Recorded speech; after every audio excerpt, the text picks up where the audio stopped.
Budget আসে budget যায়, দ্রব্যমূল্যের দাম কমে বাড়ে, খেটে খাওয়া মানুষের খাটনিও বেড়ে যায়। নাগরিক হিসেবে সমান অধিকার হলেও বাজেটে সবার অধিকার সংরক্ষণ হচ্ছে না বলে মনে করেন শ্রমজীবী মেহনতিরা। আর তাই বাজেট নিয়ে খুব একটা মাথা ব্যথা নেই দরিদ্র জনগোষ্ঠীর। বাজেটে আমরা কি জানো, আমরা গরিব মানুষ, এই বাজেটের সম্বন্ধে আমরা বুঝি কি?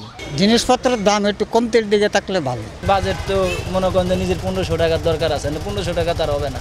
বাজেটে যে অনেক বড় বড় টেন্ডারের বিল পাস হয়। বাজেট সম্বন্ধে আমি এত কিছু বুঝিও না, অশিক্ষিত। তবুও জানতে চাওয়া হয় বাজেটে কি চান তারা। গার্মেন্টস কর্মী রিনা আর খাদিজার উত্তর, জিনিসপত্রের দাম আর বাসা ভাড়া কমানোর বাজেট যেন হয় এবার। এখন বর্তমানে বেতন আছে 6000। কত বছর ধরে কাজ করছেন? 25 বছর। অসুখ হইলেও আমরা মনে করেন ভালোভাবে চিকিৎসা নিতে পারি না, ভালো খাবার খাইতে পারি না। বাজার সদাই সব কিছুর দাম একটু কম রাখলে ভালো, বাড়ি ভাড়াটা কম রাখলে তাহলে আমাদের সাধ্য মতন চলা যায়। রিকশা, সিএনজি, অটোরিকশা ও প্রাইভেট কার চালকসহ প্রান্তিক মানুষেরও চাওয়া কমানো হোক দ্রব্যমূল্য। সাধারণ মানুষকে বাজেটে সম্পৃক্ত করতে পদ্ধতিগত কিছু সংস্কারের তাগিদ দিয়েছেন অর্থনীতিবিদরা।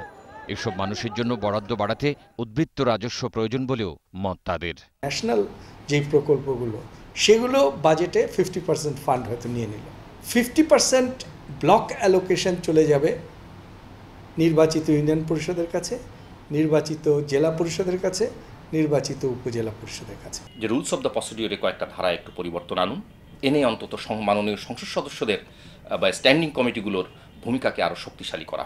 আমলাতন্ত্র সরকারের পক্ষ থেকে আয়টা করে, সেই শ্বেত হস্তি যদি ওই আয়ের সিংহভাগ খেয়ে ফেলে তাহলে উন্নয়ন বাজেটের জন্য থাকবে খুব অল্প। বাজেট পূর্ব আলোচনায় প্রভাবশালীরা সাধারণ মানুষের চেয়ে নিজেদের শ্রেণীগোষ্ঠীর স্বার্থ হাসিলের চেষ্টা করে বলেও মনে করেন দুই অর্থনীতিবিদ। 4 লক্ষ কোটি টাকার বাজেট হয়, তার মধ্যে তৌহিদুর রহমান, 21 টেলিভিশন, ঢাকা। কোটি টাকাই আমলাতন্ত্র যে হাতি